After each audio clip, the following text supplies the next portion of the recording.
নমস্কাৰ বন্ধু বান্ধৱীসকল, জেৰাগীতিলৈ আপোনালোকক স্বাগতম। আমি কৰ্মগতভাৱে ইণ্ডিয়ান হিষ্ট্ৰী পাৰ্ট 2 আলোচনা কৰি আছো। বৰ্তমানলৈকে আমি 1947 চনত কেনেকৈ ভাৰত স্বাধীন হ'ল সেই সময়লৈকে আমি আলোচনা কৰিলো। আজি আমি আলোচনা কৰিম নেহেৰু যুগৰ সময়খিনি, অৰ্থাৎ 1947 চনত যেতিয়া ভাৰত স্বাধীন হৈছিল তেতিয়াৰ পৰা 1964 চনলৈকে। ভাৰত যেতিয়া স্বাধীন হ'ল, স্বাধীনতাৰ পোৱাৰ পাছতেই ভাৰতৰ সকলোখিনি দায়িত্ব জৱাহৰলাল নেহেৰুৰ হাতত অৰ্পণ কৰা হ'ল। মানে ভাৰতৰ প্ৰথমজন প্ৰধানমন্ত্ৰী হ'ল জৱাহৰলাল নেহেৰু। আৰু ইফালে পাকিস্তানৰ ভাৰতৰ পৰা বিভাজন হৈ গ'ল আৰু পাকিস্তানৰ দায়িত্ব লৈছিলে মহম্মদ জিন্নাই। এক কথাত ক'বলৈ হ'লে তেওঁলোকৰ হাততে গোটেই দেশ দুখনৰ দায়িত্ব অৰ্পণ কৰা হৈছিলে। যেতিয়া পাকিস্তান ভাৰতৰ পৰা বিভাজন হৈ গ'ল, তেওঁলোকৰ মূল উদ্দেশ্য আছিলে ধৰ্মৰ ওপৰত ভিত্তি কৰি দেশখনৰ বিকাশ কৰা। তেতিয়াৰ পৰাই মানে তেওঁলোকে প্ৰত্যেকটো কথাতে তেওঁলোকৰ ধৰ্মটো টানিছিলে। তেওঁলোকে প্ৰত্যেকটো ক্ষেত্ৰতে তেওঁলোকৰ ধৰ্মটোৰ ওপৰত বিশেষভাৱে গুৰুত্ব দিছিলে। কিন্তু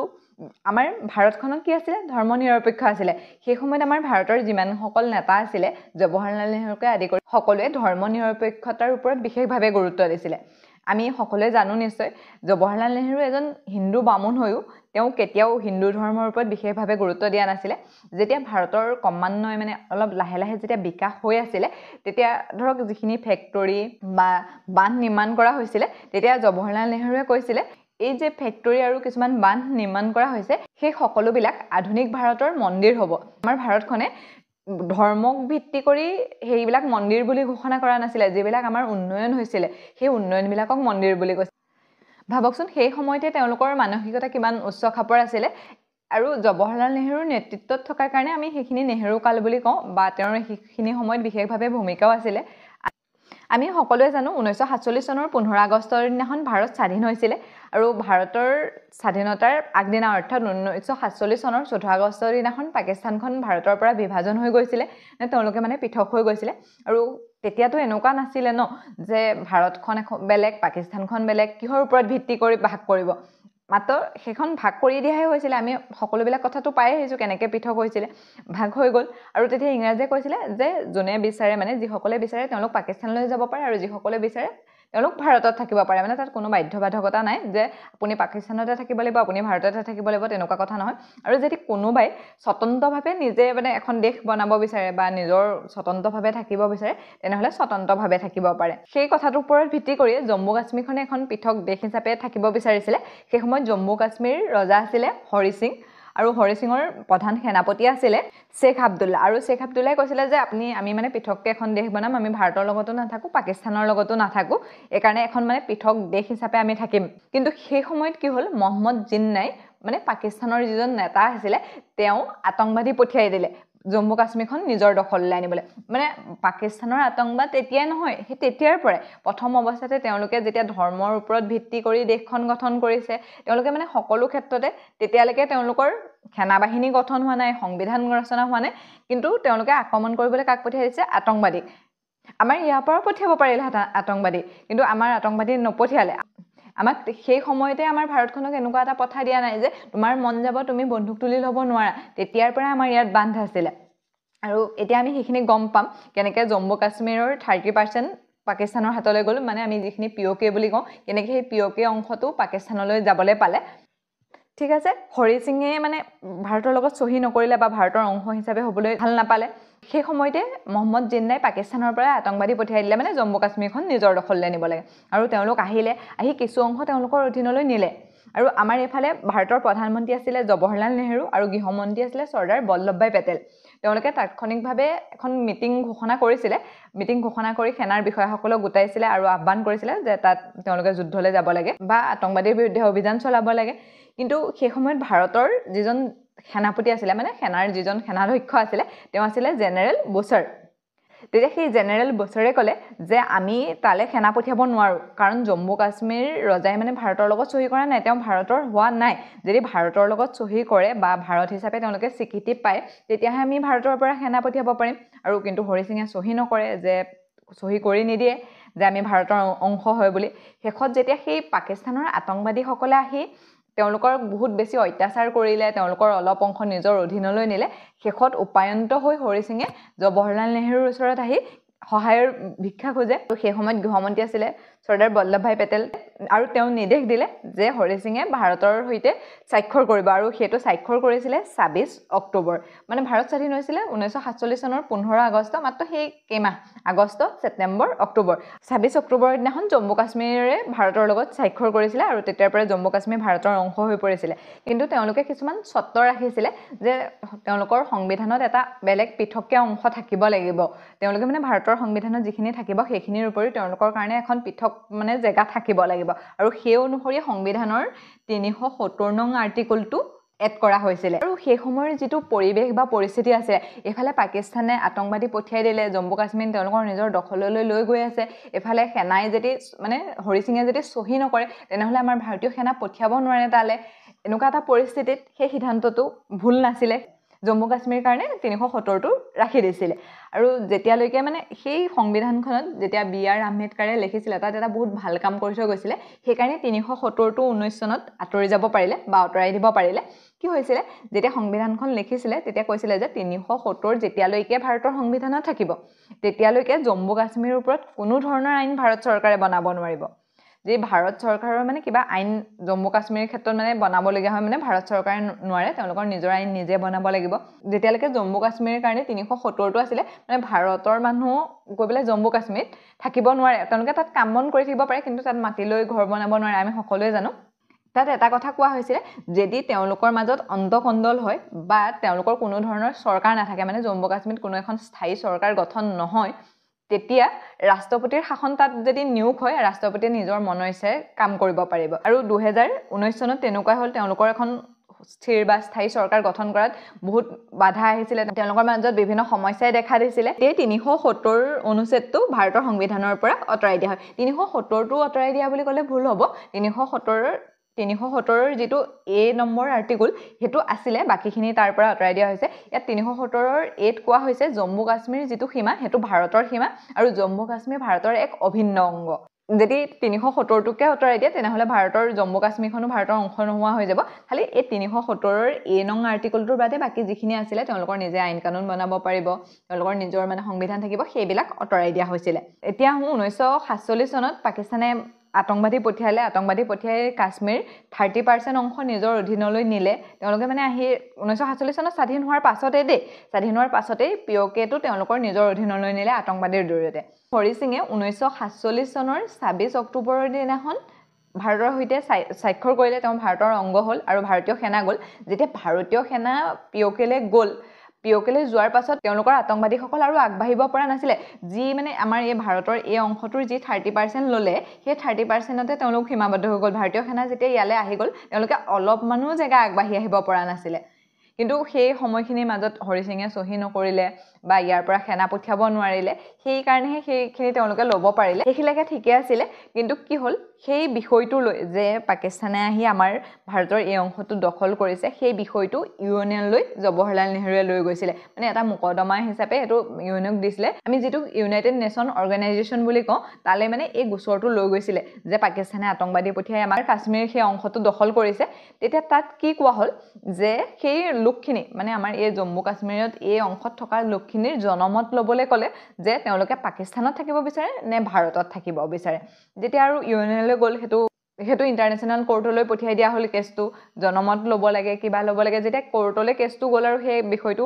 সমাধান নহ'লে সেই ক্ষেত্ৰত মানে জৱাহৰলাল নেহৰু কোৱা হয় যে জৱাহৰলাল নেহৰুৱে এই ক্ষেত্ৰত ভুল কৰিছিলে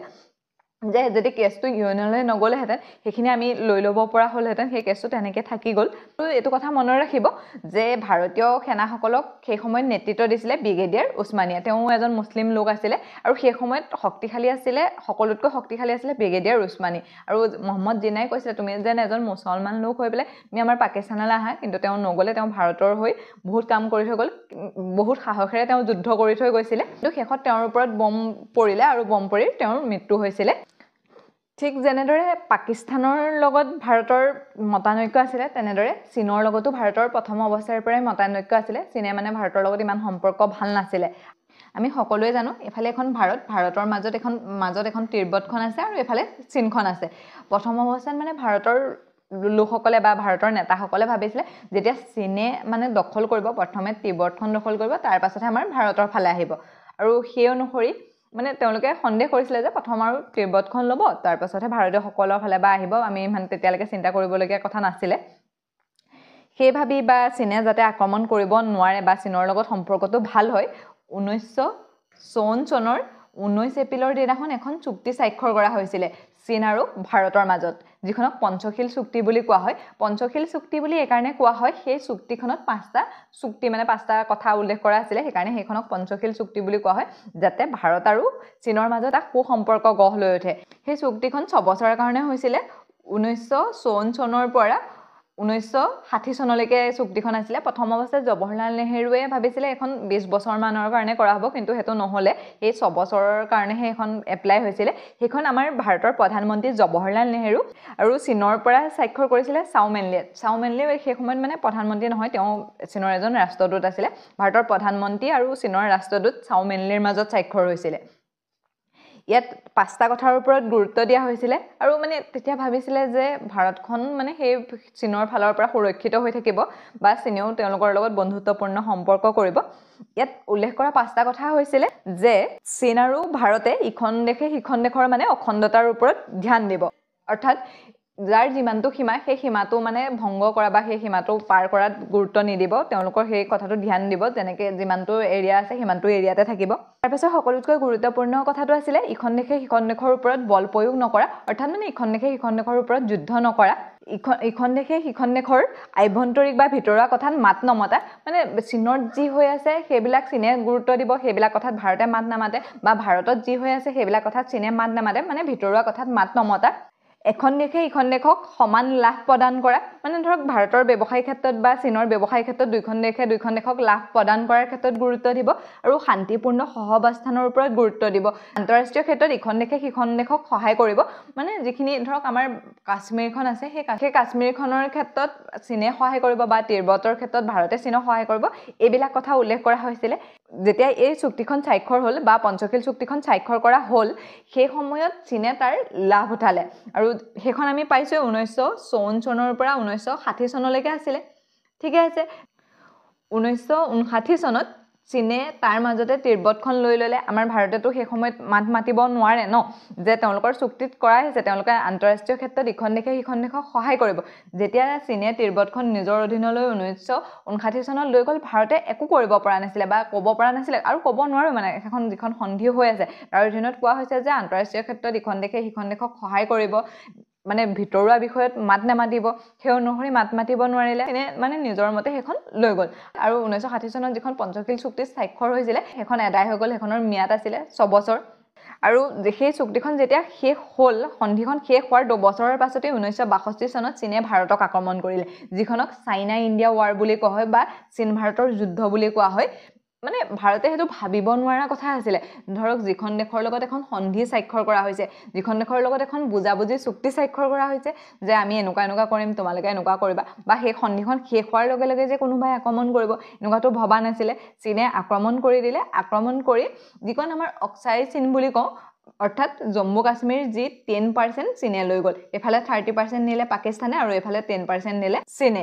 এই সময়ত মানে এইটো ক্ষেত্ৰতো জৱাহৰলাল নেহৰু কিছু ক্ষেত্ৰত দোষী সাব্যস্ত কৰা দেখা যায়, কাৰণ সেই সময়ত জৱাহৰলাল নেহৰু নেপালত আছিলে আৰু নেপালৰ যেতিয়া ৰেডিঅ' চেণ্টাৰে সুধিছিলে যে এতিয়া চীনেতো যুদ্ধ ঘোষণা কৰিছে, আপোনালোকে কি কৰিব, তেওঁ মানে তাৰপৰা একদম এনেকৈ কৰিলে আৰু কিনো কথা, আমি চীনে আক্ৰমণ কৰিছে আমিও আক্ৰমণ কৰিম, এনেকুৱা ধৰণৰ কথা ক'লে। এনেকুৱাও কিছুমান কথা কোৱা হয়। তেওঁ মানে সেনাত যিজনে ৰান্ধন কাৰ্যত সহায় কৰিছিলে, তেনেকুৱা এজন লোকক প্ৰমোচন দি পেলাই তেওঁক বহুত উচ্চ পৰ্যায়লৈ লৈ যোৱা হৈছিলে, যিজন জৱাহৰলাল নেহৰুৰ মানে সম্বন্ধীয় লোক আছিলে। ইয়াৰ উপৰিও ভাৰতীয় এয়াৰফ'ৰ্চ শক্তিশালী আছিলে, চীনৰ ওপৰত বম দিবৰ বাবে কোৱা হৈছিলে, কিন্তু জৱাহৰলাল নেহৰুৱে ক'লে যে এনেকৈ মানে বম দিলে বা এয়াৰফ'ৰ্চৰ দ্বাৰা বম দিলে যুদ্ধখন বেছি ডাঙৰ হ'ব, সেইটো ৰাখি দিলে আৰু সেইবিলাক কাৰণতে তেওঁক মানে দোষী সাব্যস্ত কৰা হয়। কিন্তু সেই সময় আৰু পৰিস্থিতি, আমি এতিয়া কথাটো ক'বলৈ ভাল বা এনেকুৱা হৈছে ক'বলৈ ভাল, কিন্তু সেই পৰিস্থিতিটো যোনে কামটো কৰি থাকে সেই তেওঁলোকে বুজি পায় কেনেকুৱা হয়। আৰু তেনেকুৱাৰ ভিত্তিতে তেওঁৰ সময়তে মানে 2টা জেগা আমাৰ ভাৰতৰ পৰা গুচি গ'ল। ফাৰ্ষ্ট গ'ল POK, যিটো প্ৰথম মানে ভাৰত স্বাধীন হোৱাৰ পাছতেই 1947 চনত ভাৰত স্বাধীন হোৱাৰ পাছতেই আতংকবাদীৰ দ্বাৰা পাকিস্তানে নিজৰ অধীনলৈ নিলে আৰু পাছত 1962 চনত যেতিয়া চীনে ভাৰত আক্ৰমণ কৰিলে, পঞ্চশীল চুক্তি স্বাক্ষৰ হোৱাৰ পাছতেই যেতিয়া চীনে ভাৰত আক্ৰমণ কৰিলে, তেতিয়াই অক্সাই চীনৰ যিটো অংশ সেই অংশটো চীনে নিজৰ লগলৈ লৈ গ'ল ইয়াৰ উপৰিও চীনে মানে 5 ফিংগাৰ ৰুল বুলি এটা মানে ৰুলৰ কথা কৈ থাকে মানে আমাৰ হাতখন যে হাতৰ তলুৱাখন আৰু তাৰ আঙুলিকেইটাৰ কথা কয় যিটো হাতৰ তলুৱা হয় সেই তলুৱাটোক তেওঁলোকে তিৰবত বুলি মানে কয় সেই অংশটোতো তেওঁলোকে ল'লেই তিৰবত লৈ লৈছিলে 1959 চনত তিৰবতখন লৈ ল'লে আৰু তিৰবতৰ লগত মানে যিকেইটা অংশ লগ লাগি আছে সেইখন মানে তেওঁলোকৰ বুলি কয় এই যিটো অংশ আছে হেতু তিৰবত আৰু যিকেইটা এইকেইটা মানে আঙুলি বুলি কয় সেইকাৰণে 5 ফিংগাৰ ৰুল বুলি কয় সেইকেইটা তেওঁলোকৰ বুলি কয় তেওঁলোকে দখল কৰিব বুলি কয় সেই আঙুলিকেইটা হৈছে মানে নেপাল লাডাখ ছিকিম ভূটান অৰুণাচল সেইকেইটা মানে চীনে লৈ ল'ব এই তিৰবতৰ লগত লগ লাগি থকাৰ কাৰণে হেতু 5 ফিংগাৰ ৰুল বুলি তেওঁলোকে কৈ আছে ঠিক আছে আজিৰ ইম্পৰ্টেন্ট গিটা এবাৰ চাই লওঁ চনৰ 15 আগষ্টত ভাৰত স্বাধীন হোৱাৰ পাছতেই পাকিস্তানী আতংকবাদীয়ে আমাৰ জম্মু কাশ্মীৰখন আক্ৰমণ কৰিছিলে আৰু যিটো পিওকেৰ অংশ কাশ্মীৰ যিটো পিওকে অংশ তেওঁলোকৰ অধীনলৈ লৈ গৈছিলে আৰু সেই সময়ত কাশ্মীৰৰ ৰজা আছিল হৰি সিঙে প্ৰথম অৱস্থাত ভাৰতৰ লগতো কোনো ধৰণৰ স্বাক্ষৰ কৰা নাছিলে আৰু প্ৰধান সেনাপতি আছিল শেখ আব্দুল্লাৰ কথা মতে তেওঁলোকে এখন স্বাধীন দেশ গঠন কৰাৰ কথা আছিল যেতিয়া পাকিস্তানী আতংকবাদীৰ অত্যাচাৰ তেওঁলোকে সহ্য কৰিব নোৱাৰিলে তেতিয়া হি জৱাহৰলাল নেহৰুক সহায় ভিক্ষা কৰে আৰু সেই অনুসৰি তেওঁলোকে ইয়াত সহি কৰিছিলে আৰু তাৰ পৰাই 370টো ভাৰতৰ সংবিধানত এড কৰা হৈছিলে যিটো 2019 চনত অতৰাই দিয়া হ'ল ভাৰত আৰু পাকিস্তানৰ সেই প্ৰথম যুদ্ধখনত নেতৃত্ব দিছিলে ব্ৰিগেডিয়াৰ উছমানীয়ে 22 অক্টোবৰ 1947 চনত জম্মু কাশ্মীৰখন ভাৰতৰ এটা অংগ হিচাপে ভাৰতৰ লগত স্বাক্ষৰ কৰিছিলে 1954 চনৰ 29 এপ্ৰিলত ভাৰত আৰু চীনৰ মাজত এখন চুক্তি স্বাক্ষৰ হৈছিল যিখনক পঞ্চশীল চুক্তি বুলি কোৱা হয় ইয়াত পাঁচটা কথা উল্লেখ কৰা হৈছিল সেইকাৰণে ইয়াক পঞ্চশীল চুক্তি বুলি কোৱা হয় ভাৰতৰ হৈ সহি কৰিছিল জৱাহৰলাল নেহৰু আৰু চীনৰ হৈ সহি কৰিছিল চাও মেনলিয়ে ইয়াত মূল কথাকেইটা হৈছে এখন দেশে সিখন দেশৰ অখণ্ডতাৰ ওপৰত ধ্যান দিব ইখন দেশে সিখন দেশৰ ভিতৰুৱা কথাত মাত নামাতিব সকলোতকৈ মহত্বপূৰ্ণ কথাটো আছিল ইখন দেশৰ লগত সিখন দেশে যুদ্ধ নকৰা আন্তঃৰাষ্ট্ৰীয় ক্ষেত্ৰত ইখন দেশে সিখন দেশক সহায় কৰা আৰু ইখন দেশে সিখন দেশক সমান লাভ প্ৰদান কৰা সেই চুক্তিখন 6 বছৰৰ কাৰণে আছিল আৰু 6 বছৰ হৈ যোৱাৰ পাছতে 1962 চনত চীনে ভাৰতক আক্ৰমণ কৰে আৰু আক্ৰমণ কৰি জম্মু কাশ্মীৰৰ অক্সাই চীনখন চীনৰ অধীনলৈ নিয়ে ঠিক আছে আজিলৈ ইমানতে এৰিছো অন্য এটা ভিডিঅ'ত লগ পোৱাৰ প্ৰতিশ্ৰুতিৰে